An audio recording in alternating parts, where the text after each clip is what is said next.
Endangered, written by Pamela Beason, narrated by Kathryn Laplante. 1. It was almost time. This was the man's favorite hour. Dark enough that shadows obscured details, light enough that the campers had not yet gathered all their possessions. Food and utensils and toys and clothes and children were scattered everywhere. People were so careless. He wrapped his arms around his knees and drew himself into a tight ball. In a few moments, the sun would be completely obscured by the western escarpment. Down here in the valley, there was no gentle dimming into peaceful dusk. Instead, a wave of darkness slithered across the canyon, changing light to dark as if someone had closed a door. Campers would crowd into tight knots around their campfires or withdraw into their tents and RVs, fleeing the night as if it were dangerous. Then he'd be free to do what he'd come here for.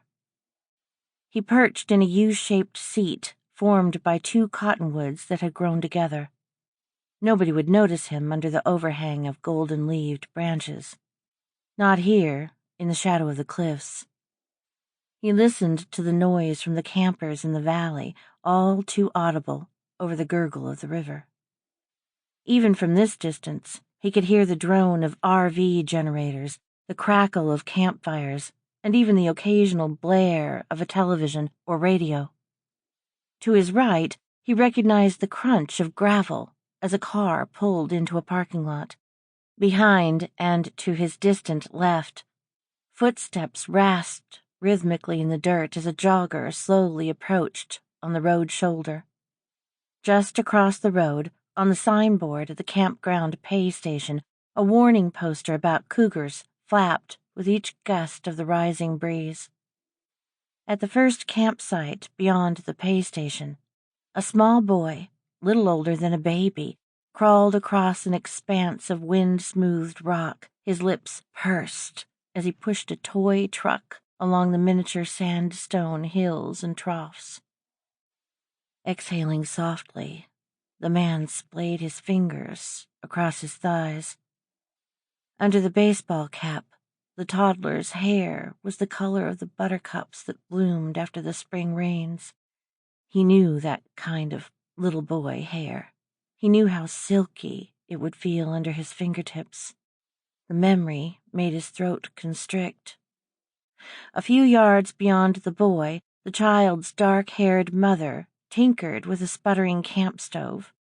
From the thick woods encircling the campsite came the rustle of downed leaves, the firecracker pops of dry twigs shattering underfoot.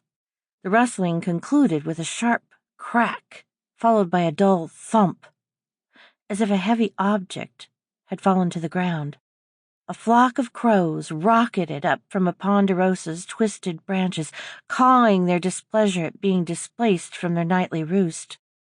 The boy stood up and watched the dark cloud of birds pass overhead toward the river.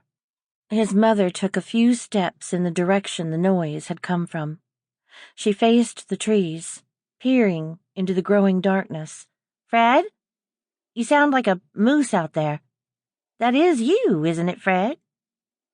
The blond boy, one hand outstretched, as if to catch the last straggling crows flapping over his head, toddled through the grass toward the road and the river beyond. As the boy came closer, his head tilted skyward, and the sight of that rapt little face under the bill of the cap made the man's heart race. He loved that expression. That mixture of wonder and curiosity that small children reserved for other creatures. But small children should never be left to wander alone. Terrible things could happen to little boys. The boy's mother left the woods and returned to the picnic table, turning toward the rock ledge where the boy had been playing. "Zach, it's getting too dark to play on the rock now." Her voice rose. "Zach?" "Where are the cougars?" Sam Westin held her borrowed satellite phone to her ear as she lifted one foot to a pick. Sample complete. Ready to continue?